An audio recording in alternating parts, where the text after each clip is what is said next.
इस पार्टी को अगर कोई अपॉर्चुनिटी मिल रही है तो मेरा तो प्राथमिकता नशे को जोगिंद्रनगर में विद इन 2 मंथ्स हम इस नशे को ख़त्म करें। दिल्ली, चंडीगढ़, हमारे इतने ज़्यादा प्रोफेशनल्स हैं, सेफ हैं, इतने ज़्यादा प्रोफेशनल्स हैं, मैं समझता हूं कि उन सब को रोज़गार जोगिंद्रनगर में ही दिया जा सकता है। उल्टा बाहर के जो डिस्ट्रिक्ट्स हैं, स्टेट्स हैं, वहाँ से भी जोगिंद्रनगर में एम्प्लॉयमेंट दी जा सकती है, जो कि बेरोजगारी एक बीमारी हमारे इस समाज में बन चुकी है। बस्सी है, चाहे वो चूल्हा प्रोजेक्ट है, उनको आप शानदार बनाओ, उनको आप डेवलप करो। तो और तीसरा एक और प्रोजेक्ट जो सबसे बड़ा प्रोजेक्ट यहाँ पे थाना पुलौन प्रोजेक्ट था, वो बिल्कुल ठंडे बस्ते में डाल दिया। विशेष जोगिंद्रनगर की बात करूँ तो आपने भी देखा होगा, कुछ समय पहले बहुत शोर मचा के जोगिंद्रनगर में कूड़ा करकट इतना कूड़ा हो गया सारे नालों में।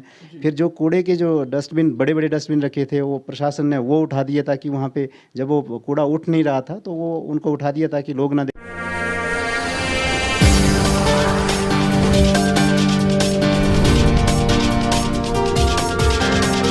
जीवन जी, आपका स्वागत है खबरकास्ट टीवी में। Thank you Manish ji. जी, जिस तरह से अभी चुनाव का जो एक माहौल है, हम कह सकते हैं 2022 इलेक्शन है, अक्टूबर-नवंबर में इलेक्शन होने जा रहे हैं। पूरे प्रदेश में जो एक चुनाव की सरगर्मियां हैं वो बड़ी ज़ोर शोर पकड़ रही है।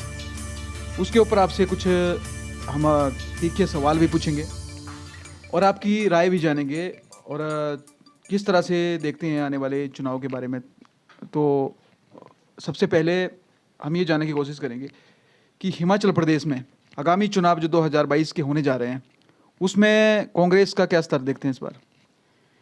देखिए मनीष जी, जिस तरीके से हिमाचल प्रदेश में जयराम सरकार ने 4.5 सालों में भ्रष्टाचार और जो नौकरियों में धांधली की है, तो मैं समझता हूँ एक तो प्रथा भी है कि हिमाचल प्रदेश में सरकार रिपीट नहीं हो पाती, तो कांग्रेस का इस बार आना बिल्कुल तय है।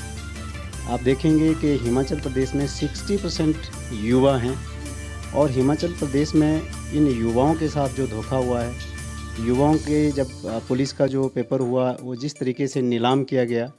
दूसरा ओपीएस जो है, ओपीएस के लिए जो कर्मचारियों के ऊपर जितनी प्रताड़ना की गई, बजाय कि उनको संवेदनशीलता से उनको सुने, उनके ऊपर जो है लाठीचार्ज किया गया।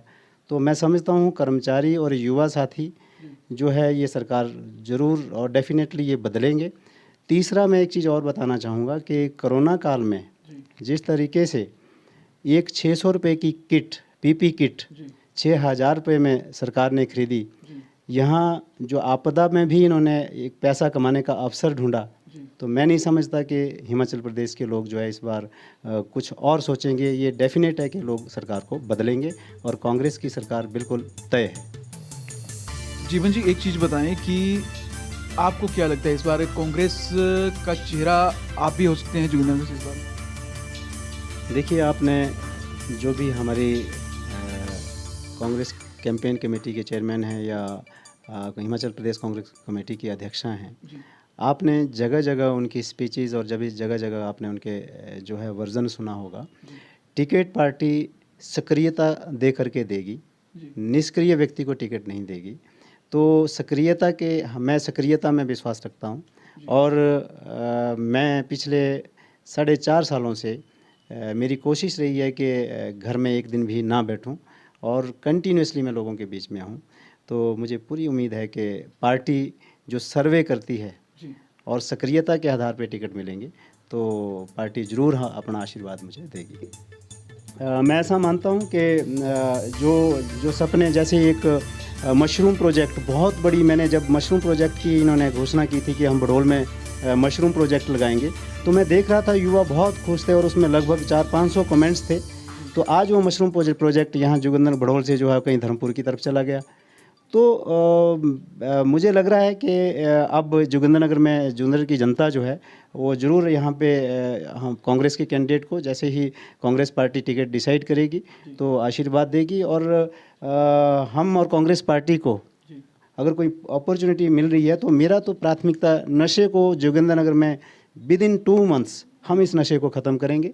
और दूसरा, जोगिंद्रनगर अगर हम देखेंगे टूरिज़्म की दृष्टि से, जोगिंद्रनगर में ये एक स्विट्ज़रलैंड की तरह हमारा ये जोगिंद्रनगर है। आप गढ़ गांव ले लो, आप नैनीधार ले लो, आप बीड़ बिलिंग से लेकर के पूरी ये गठासनी तक ये दुल जिमजिमा जो गांव हैं, इतने सुंदर गांव हैं। मछाड़ हमारा कितना मछाड़ है, छपरोट है, यहाँ पे जो ट्रॉली है, इस ट्रॉली में ही अगर मैं बात करूं तो लगभग 100 आदमियों को, 100 परिवारों को रोज़गार इस ट्रॉली में ही है। अगर हम यहाँ पे रोप वे बना दें, जब अगर धर्मशाला में रोप वे बन सकता था तो ये रोप वे यहाँ भी बनना चाहिए। और ये हमारे जो भी कोई इलेक्टेड रिप्रेजेंटेटिव होता है तो ये विज़न होना चाहिए कि ताकि हम जोगिंद्रनगर को यहाँ पे टूरिज़्म की दृष्टि से हम डेवलप करें। और एक और बात मैं कहना चाहूँगा कि जोगिंद्रनगर के होटल लाइन में आप गोवा से लेकर के, शिमला से लेकर के, मनाली से दिल्ली, चंडीगढ़, हमारे इतने ज़्यादा प्रोफेशनल्स हैं, शेफ़ हैं, इतने ज़्यादा प्रोफेशनल्स हैं। मैं समझता हूं कि उन सब को रोज़गार जोगिंद्रनगर में ही दिया जा सकता है। उल्टा बाहर के जो डिस्ट्रिक्ट्स हैं, स्टेट्स हैं, वहाँ से भी जोगिंद्रनगर में एम्प्लॉयमेंट दी जा सकती है, जो कि बेरोज़गारी एक बीमारी हमारे इस समाज में बन चुकी है। इसका समाधान भी यहाँ जोगिंद्रनगर में संभव है। अभी तक जो सड़कें हैं वो पूरी तरह से नहीं बन पाई हैं, कुछ पानी की समस्याएं थी, कुछ बिजली की समस्याएं हैं, इस तरह की समस्याएं जो आती निरंतर चलती आती है। और इसको जो हमारे जो रिप्रेजेंटेटिव होते हैं वो इसको सॉल्व भी करने की कोशिश करते हैं, लेकिन कहाँ तक कर पाए हैं और कितना आपसे भी लोग उम्मीद करेंगे, कांग्रेस से भी उम्मीद करते हैं कि वो क्या कुछ करेगी इस बारे में? देखिए, सड़कों की आपने खुद बात कह दी। पानी की समस्या आजकल भयंकर रूप ले रही है, जबकि बरसात भी हो गई है, शुरू हो गई है। लेकिन मैं एक दिन मसौली गांव में जा रहा था तो शाम के वक्त में लगभग 7:30 बजे के आसपास तो महिलाएं अपने ऊर लगाने के लिए, धान बीजने के लिए जो है रात तक, पूरी रात बोलती हैं कि हम सवेरे तक यहाँ पे खड़ी रहेगी, तब जा कर के हमें पानी मिलेगा। और पीने की पानी की बात तो कई बार पंचायत प्रधानों ने, कई बार महिला मंडलों ने आवाज़ उठाई। तो एक तो पानी पीने का मिल नहीं रहा है, दूसरा मिल रहा है तो वो मिट्टी वाला पानी जो है पीने को मिल रहा है।